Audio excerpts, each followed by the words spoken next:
Hi friends, welcome my channel. அனைவருக்கும் இனிய தமிழ் புத்தாண்டு நல்வாழ்த்துக்கள். இன்றைக்கி தமிழ் வருடப்பிறப்பு இல்லையா, அதனால் நாங்கள் கோயிலுக்கு போனோம். நாங்கள் போனது வந்து அர்த்தநாதீஸ்வரர் கோயிலுங்க. போகும்போது நாங்கள் அங்கே பக்கத்துலேயே ஒங்காளியம்மன் கோயில்னு ஒன்று இருக்குது, அங்கே போனோம் ஃபஸ்ட்டு. அடுத்து இந்த அர்த்தநாதீஸ்வரர் கோயிலுக்கு போனோம். நீங்களாம் யார் யார் என்னென்ன கோயிலுக்கு போனீங்க பார்க்குறவங்க கமெண்ட் பண்ணுங்கள். நாங்கள் வந்துட்டு இந்த கோயிலுக்கு அடிக்கடி வருவோங்க. எங்களுக்கும் இந்த கோயிலுக்கும் ஏதோ ஒரு அட்டாச் ஒன்று இருக்குது. என்னன்னு தெரில, என்ன விசேஷனாலும் என்ன ஃபங்க்ஷன்னாலும் எதுவானாலும் ஃபஸ்ட்டு இந்த கோயிலுக்கு தாங்க போவோம். எப்போவுமே நாங்கள் வந்துட்டு 2 வீலரில் தான் மலைக்கே போயிடுவோம். இந்த டைம் நடந்து போகலான்னு சொல்லிட்டு வண்டியெல்லாம் பார்க் பண்ணிட்டு கிளம்புனா ஒரு 200 படி பக்கம் நடந்து வந்திருப்போம். அதுக்கு மேலே என்னால் முடியல. என் பையனும் என் பிள்ளை என் வீட்டுக்கார் 3 பேரும் முன்னாடி போகிறாங்க பாருங்கள். நான் தான் கடைசியாக போனேன். என்னால் நடக்கவே முடியல கொஞ்சம் கூட. கரெக்டாக இந்த இடத்திட்ட போகும்போது எதிர்பாராமல் ஒருத்தவங்கள நாங்கள் மீட் பண்ணோம். என் ஃப்ரெண்டு தான், வேறு யாரும் இல்லை, என் ஃப்ரெண்டு தான். லாஸ்ட்டாக அவங்களோட இந்த கோயிலுக்கு வந்துட்டு ஒரு மாதிரி ஜாலியாக இருந்துட்டு போனோம். ஆனால் இந்த தடவை அவங்களும் கோயிலுக்கு வந்திருக்காங்க, நாங்களும் கோயிலுக்கு வந்திருக்கோம். ஆனால் சொல்லிக்கலை, ஆனால் எதிர்பாராமல் மீட் பண்ணோம். பாருங்கள், எப்போவுமே நாங்கள் 2 வீலரில் போகிறவங்க இந்த டைம் வந்துட்டு நடந்து போனோம். ஒருவேளை பைக்கில் போயிருந்தால் கண்டிப்பாக மீட் பண்ணியிருக்க மாட்டோம். நடந்து போகலான்னு போன நேரம் அவங்களுக்கும் ஷாக்கு, எங்களுக்கும் ஷாக்கு, சரியாக தான் ஷாக்கு. அப்புறம் பார்த்துட்டு மீட் பண்ணிட்டு பேசிவிட்டு அவங்க வீட்டுக்கு கிளம்பிட்டாங்க. நாங்கள் கோயிலுக்கு கிளம்பிட்டோம்.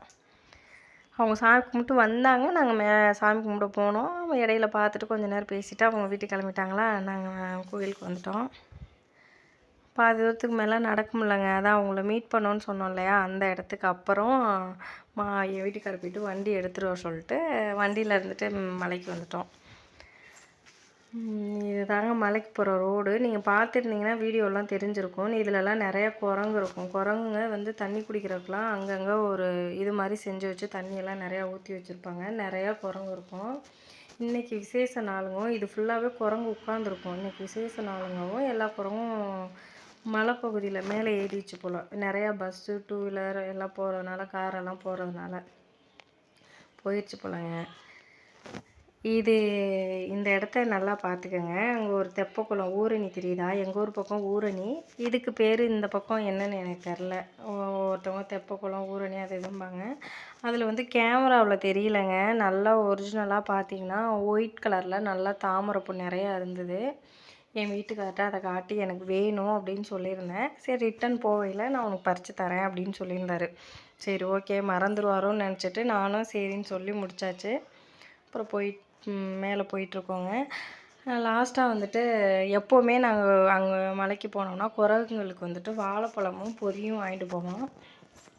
இந்த டைமும் அதுவும் வாங்கிட்டு போனோம். ஆனால் குரங்குங்கெல்லாம் இந்த பக்கம் எதுவும் இல்லை, எல்லாமே மலையில் ஏறிச்சு போல். இல்லை, எப்போவுமே இந்த டைம் போவையிலே கொடுத்துட்டு போயிடுவோம். ஏன்னா மேலெல்லாம் கொண்டு போயிட்டு ரிட்டன் எடுத்துகிட்டு வர முடியாது. குரங்கெல்லாம் வண்டியை நிப்பாட்டினா அவங்களே ஜிப்பத்து வந்து என்ன இருக்குது வண்டி கவர்லலாம் எல்லாம் என்னென்ன இருக்குன்னு எல்லாம் பார்த்துக்குவாங்க. வண்டியவே பிரித்து மேய்ஞ்சிருவாங்க. அதனால் கீழேயே இருக்கிற குரங்குகளும் கொடுத்துட்டு போயிடுவோம். இப்போ கூட வீடியோவில் பார்த்துருந்தீங்கன்னா தெரிஞ்சிருக்கும். குரங்குக்கு தண்ணி தொட்டி மாதிரி கட்டி தண்ணியெல்லாம் ஊற்றி இருந்திருப்பாங்க. நாங்களும் இந்த தடவை வாங்கிட்டு போனோம். குரங்கு எதுவுமே இல்லைங்க. மலையில் போயிட்டு எல்லாம் கொடுத்தோம். பாருங்கள், எங்கள் ஏரியாலாம் நல்லா இருக்கா. எங்களுக்கு பக்கத்தில் தாங்க இந்த கோவில் இருக்குது. என்ன விசேஷம், என்ன ஃபங்க்ஷன், எது வருஷம் கல்யாண நாளுக்கு எது தவறுனாலும் வருஷம் ஆனால் கல்யாண நாளுக்கு இங்கே வந்துடுவோம். எங்களுக்கு கல்யாணம் ஆகி 9 வருஷம் ஆகுது. 9 வருஷம் கண்டிப்பாக எங்கே இருந்தாலும் வந்துடுவோம். அவ்வளோதாங்க, ஃபைனலாக கோயிலுக்கு வந்துட்டோம். வண்டியெல்லாம் பார்க் பண்ணிட்டோம். பார்க் பண்ணி நிப்பாட்டி வெளியில் போகிற டயத்தில் இங்கே பாருங்கள் குரங்கு. இந்த அப்பாட்ட இருந்துட்டு பொட்டுக்கல்ல அவங்க தள்ளனா அவர்கிட்ட இருந்து பிடிக்கிட்டு போயிருக்கோம். அந்தளவுக்கு அவர் கூட சண்டைக்கு நின்றுட்டு இருந்துச்சு. அப்புறம் அவங்களும் இந்த குரங்குக்கும் பக்கத்தில் உள்ள குரங்குக்கும் வச்சுட்டு அப்புறம் எல்லாத்தையுமே அந்த பக்கம்லாம் கொண்டு போய் வச்சுட்டாங்க. கொஞ்சம் கொஞ்சமாக அள்ளி வச்சுட்டாங்க. ஃபைனலாக நாங்களும் கோயிலுக்கு வந்து சாமி கும்பிட்டோங்க. அர்ச்சனை பண்ணிவிட்டு எல்லா வேலையும் முடிச்சுட்டு கிளம்பிட்டோம். இதான் கோவிலோட அந்த முன்னாடி என்ட்ரன்ஸு. ஃப்ரண்ட்டு இது தான்.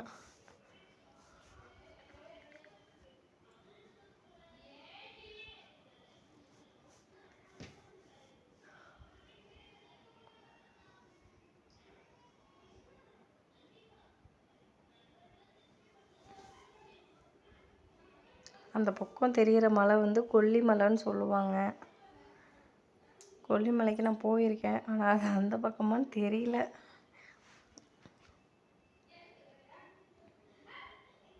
நாங்கள் இதுக்கு மேலே அர்த்தநாதீஸ்வரருக்கு மேலே உச்சி பிள்ளையாருன்னு ஒரு கோயில், அதுக்கு மேலே உச்சி பிள்ளையார் இருக்காருங்க. போன டைம் நான் என் ஃப்ரெண்டு கூட வந்தேன்னு சொன்னோமா, அந்த டைம் போயிட்டு நல்லா என்ஜாய் பண்ணிட்டு அங்கே வரைக்கும் போனோம் குட்டீஸ் எல்லாம் கூட்டிகிட்டு. இந்த டைம் ஓவர் வெயில் வேறு, அப்புறம் நாங்கள் மட்டும்தான். அந்த பக்கம் இன்னும் குரங்குங்க நிறையா இருக்கும், அதனால் நாங்கள் அங்கே போகலை, வந்துட்டோம். நான் போய் வீடியோ எடுத்துகிட்டு வந்தேன். என் வீட்டுக்காரி, என் பொண்ணு, பையன் 3 பேரும் எனக்காண்டி வெயிட் பண்ணிகிட்டு இருந்தாங்க போகலான்னு. சரி வாங்க போகலான்னு கிளம்பிட்டோங்க.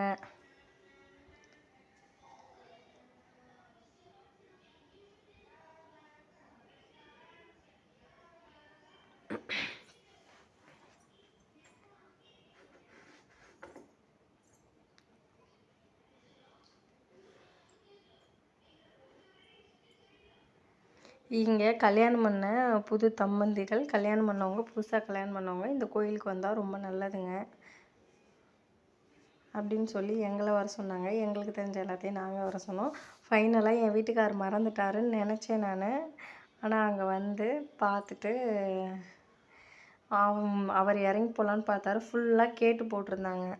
நான் ஒயிட் கலர் பூ தான் கேட்டேன்.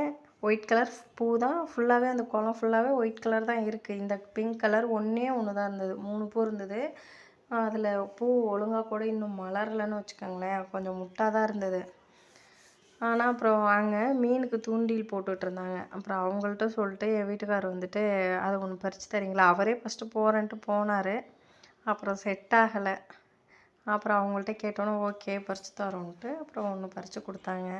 அவங்களும் மீன் தூண்டில் போட்டுட்டு இருந்தாங்க. நாங்களும் பார்த்துட்ருந்தோம், ஏதாவது மீன் எதுவும் மாட்டுமான்னு. நாங்கள் நிற்கிற வரைக்கும் ஒரு மீன் கூட மாட்டலை. கேட்டால் பாப்பாவும் தம்பியும் நல்லா கத்திட்டு ஆட்டம் போட்டுக்கிட்டு இருந்துச்சுங்க. சரி சத்தம் போட்டால் வராது போலன்ட்டு அப்புறம் நாங்கள் கொஞ்சம் நேரம் நின்று வேடிக்கை பார்த்துட்டு கிளம்பிட்டோம். சுற்றி வர ஃபுல்லாகவே ஒரு மாதிரி ஃபுல் அண்ட் ஃபுல் கேட்டு போட்டு வச்சுருந்தாங்க. பூ உங்களுக்கு நல்லா உத்து பார்த்தா தெரியும், நிறைய பூ white colour, full and full white colour. இந்த பிங்க் கலர் இனமும் நிறையா இருந்ததாம்மா இந்த குளத்துக்குள்ளே. இந்த ஊரணியில் ஃபுல்லாக அழிஞ்சிருச்சாம்மா அந்த இது. பிங்க் கலரே அழிஞ்சிட்டு இப்போ full and full white colour தான். பிங்க்கில் வந்து நாங்கள் பறித்ததோட அந்த அந்த 3 தான் இருந்தது.